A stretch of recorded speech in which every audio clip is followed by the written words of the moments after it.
नमस्कार साथियों, स्वागत है आप सभी का सत्य एक्सीलेंट यूट्यूब चैनल पे। अभी आप स्क्रीन पर एक नोटिफिकेशन देख रहे हैं। ये नोटिफिकेशन जारी किया गया है हिंदुस्तान एरोनॉटिक्स लिमिटेड के द्वारा और नोटिफिकेशन का डेट आप यहाँ पर देख सकते हैं। नोटिफिकेशन का डेट आपको देखने को मिल रहा है 10/6/2023 को ये नोटिफिकेशन जारी किया गया है, जिसमें आप किसी भी राज्य के रहने वाले हैं, यदि आप इस फॉर्म को अप्लाई करना चाहते हैं तो अप्लाई कर सकते हैं। लेकिन इसके बारे में आप पूरी जानकारी देख लीजिए, किस तरह की ये वैकेंसी है और इसमें अप्लाई का प्रोसेस क्या रखा गया है। जैसे आप नीचे आएँगे स्क्रॉल करते हुए, तो सबसे पहले आपको इसके बारे में जानकारी दी गई है। मैं आपको बता देता हूँ, ये जो वैकेंसी निकल के आ रही है एचएएल की तरफ से निकल के आ रही है, हिंदुस्तान एरोनॉटिक्स लिमिटेड की तरफ से, जिसमें आईटीआई पास छात्रों के लिए अप्रेंटिसशिप करने के लिए भर्ती निकल के आ रही है। तो आईटीआई पास आउट छात्र हैं, तो आप इस फॉर्म को अप्लाई कर सकते हैं।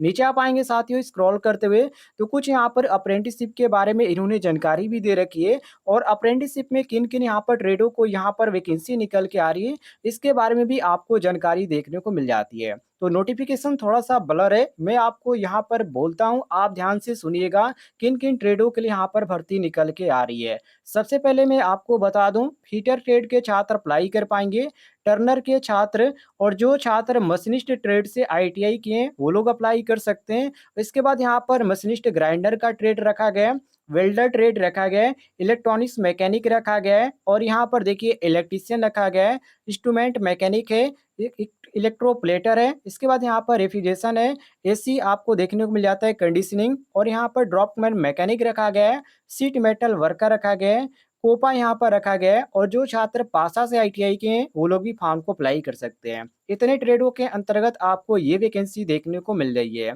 अब यहाँ पर साथियों बात करते हैं, ध्यान से देखिएगा। इसमें बहुत सारे छात्रों का कमेंट रहता है कि सर हमारा जो आईटीआई का जो सेशन था, वो 2019 था, क्या हम इस फॉर्म को अप्लाई कर सकते हैं? तो बिल्कुल आप अप्लाई नहीं कर सकते हैं, क्योंकि इसमें साफ तौर पे लिखा गया है 2020, 2021 और 2022 में जो छात्र आईटीआई कंप्लीट कर चुके हैं, वो लोग इस फॉर्म को अप्लाई कर पाएँगे। और इसमें अप्लाई का जो यहाँ पर तरीका रखा गया है, उसको भी ध्यान रखिएगा। और बहुत सारे छात्रों का ये भी कमेंट होता है कि सर हमने एनसीवीटी से आईटीआई कर रखा है या एससीवीटी से आईटीआई कर रखा है, क्या हम फॉर्म को अप्लाई कर सकते हैं? तो बिल्कुल आप अप्लाई कर सकते हैं, क्योंकि यहाँ पर आप ध्यान से देखिए एनसीवीटी भी लिखा गया है और यहाँ पर आपका रखा गया है एससीवीटी। तो एनसीवीटी और एससीवीटी दोनों छात्र फॉर्म को अप्लाई कर पाएँगे, कोई भी दिक्कत नहीं है। और एक चीज़ यहाँ पर ध्यान रखिएगा, बहुत सारे छात्रों का कमेंट रहता है कि सर हम अप्रेंटिसशिप यहाँ पर नहीं किए और आईटीआई पास हो चुके हैं, सॉरी आप अप्रेंटिसशिप करना चाहते हैं और अभी हम आईटीआई कर रहे हैं, अपेयरिंग वाले हैं, क्या हम फॉर्म को अप्लाई कर सकते हैं? तो आप यहाँ पर ध्यान से देखिए, अपेयरिंग वालों के लिए जानकारी दिया गया है, जिनका रिजल्ट अभी नहीं आया है उनके लिए, तो वो अभ्यर्थी इस फॉर्म को बिल्कुल नहीं भर सकते, क्योंकि वहाँ पर साफ तौर पे लिखा गया है कि वो अभ्यर्थी अभी इस फॉर्म को नहीं भर सकते और वो फॉर्म को अप्लाई नहीं कर पाएँगे।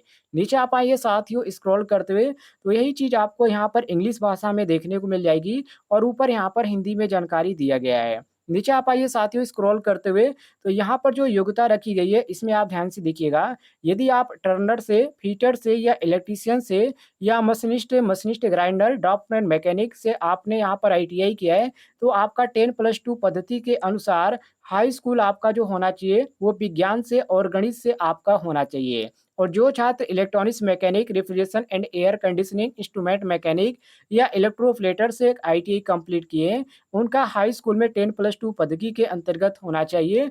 जिसमें साथियों ध्यान रखिएगा, इसमें 8वीं पास वाले भी फॉर्म को अप्लाई कर पाएँगे। 8वीं पास वालों के लिए यहाँ पर वेल्डर ट्रेड रखा गया है, शीट मेटल वर्कर रखा गया है। इसके बाद साथियों आप नीचे आएँगे तो यहाँ पर कोपा के छात्रों के लिए और पासा के छात्रों के लिए भी जानकारी रखी गई है।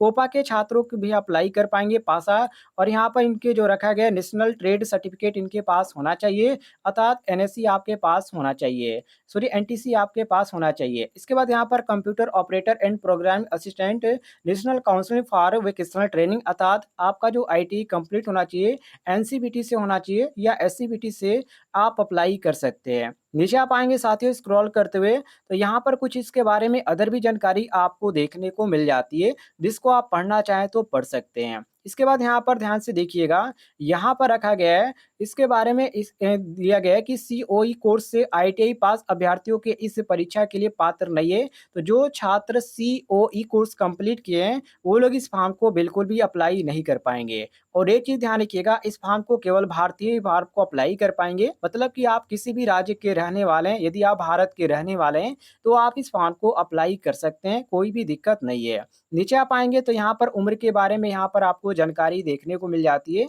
कितने उम्र के छात्र इस फॉर्म को अप्लाई कर पाएँगे। तो यहाँ पर अभ्यर्थियों की जो यहाँ पर आयु रखी गई है, वो आपको 28/6/2023 से मिलाने के लिए यहाँ पर दिया गया है डेट, और उनकी जो उम्र होनी चाहिए 27 वर्ष से अधिक नहीं होनी चाहिए, ध्यान रखिएगा। और इसमें जो आपको छूट देखने को मिल जाती है, यहाँ पर जो छात्र अनुसूचित जाति या अनुसूचित जनजाति के अंतर्गत आते हैं, उनको 5 वर्ष की छूट देखने को मिल जाती है, और अन्य पिछड़ा वर्ग को यहाँ पर 3 वर्ष की छूट, और विकलांग श्रेणी के जो अभ्यर्थी हैं, उनको 10 वर्ष की छूट देखने को मिल जाती है। इसके बाद यहाँ पर प्रशिक्षण की अवधि के बारे में इन्होंने जानकारी दे रखी है, तो कम से कम आपको 1 साल इसमें ट्रेनिंग देना पड़ेगा, यदि आप इस फॉर्म को अप्लाई करते हैं और आप सिलेक्शन हो जाता है आपका तो। नीचे आप आइए तो यहाँ पर अप्लाई करने का प्रोसेस भी इन्होंने बता रखा है। तो यहाँ पर आप देखिए, ये जो है आपको apprenticeship.org की जो ऑफ़िशियल वेबसाइट है, वहाँ से आप फॉर्म को अप्लाई करेंगे, और ये जो फॉर्म भरना स्टार्ट होगा आपका 14 जून से अप्लाई करना स्टार्ट होगा, और 28 जून 2023 जो रखा गया है, ये फॉर्म आपका भरने का अंतिम तिथि रखा गया है। तो इससे पहले आप फॉर्म को अप्लाई कर लीजिएगा, और अप्लाई करने से पहले आपको रजिस्ट्रेशन करना पड़ेगा। रजिस्ट्रेशन करने से पहले आपको यहाँ पर apprenticeship.org की जो ऑफ़िशियल वेबसाइट है, वहाँ पर आपको एक रजिस्ट्रेशन करना पड़ता है, तभी आप अप्रेंटिसशिप की कोई भी वैकेंसी आती है, तो आप इस फॉर्म को अप्लाई कर पाएँगे, या अदर भी आप अप्लाई कर सकते हैं। तो आपको सबसे पहले रजिस्ट्रेशन करना होगा, और यदि आपने रजिस्ट्रेशन नहीं किया है, तो रजिस्ट्रेशन कैसे किया जाता है, इसके बारे में जानकारी मैंने एक वीडियो में दे रखा है, उसका लिंक आपको इस वीडियो के डिस्क्रिप्शन बॉक्स में मिल जाएगा। तो वहाँ से आप वीडियो देखकर आसानी से मोबाइल के द्वारा भी रजिस्ट्रेशन कर पाएँगे। अब यहाँ पर बात करते हैं चयन आपका कैसे होने वाला है, तो यहाँ पर चयन जो रखा गया है, मेरिट के आधार पर आपका चयन होगा, किसी भी तरह का आपका इसमें एग्ज़ाम नहीं होगा, ना ही इंटरव्यू किया जाएगा। दूसरी बात, हाई स्कूल में कम से कम आपका जो प्रतिशत है, यदि 70% है, और 30 में ये 30% आईटीआई में है, तो आपका सिलेक्शन होने का पूरा यहाँ पर चांस होता है, आप इसमें सेलेक्ट हो पाएँगे। नीचे आप आएँगे साथियों स्क्रॉल करते हुए, तो यहाँ पर कुछ और भी आपको जानकारी देखने को मिल जाती है, जिसके बारे में आप पढ़ना चाहें तो पढ़ लीजिए, जिसमें साफ तौर पे लिखा गया आपको किसी भी तरह की यहाँ पर जानकारी चाहिए, तो आपको यहाँ पर एक दूरभाषा नंबर अर्थात फ़ोन नंबर देखने को मिलता है, और यहाँ पर टोल फ्री नंबर देखने को मिलता है, जहाँ से आप डायरेक्ट इनसे बात करके भी कोई भी आप जानकारी लेना चाहते हैं, तो जानकारी ले सकते हैं। तो आज की डेट में जो वैकेंसी निकल के आ रही है, एचएल की तरफ से निकल के आ रही है, हिंदुस्तान एरोनॉटिक्स लिमिटेड की तरफ से, जिसका लोकेशन यहाँ पर लखनऊ रखा गया है। जब आपको ट्रेनिंग के लिए बुलाया जाएगा या डॉक्यूमेंट वेरिफिकेशन के लिए बुलाया जाएगा, तो आपको लखनऊ जाना पड़ेगा, ध्यान रखिएगा। तो ट्रेनिंग लोकेशन इसका लखनऊ रखा गया है।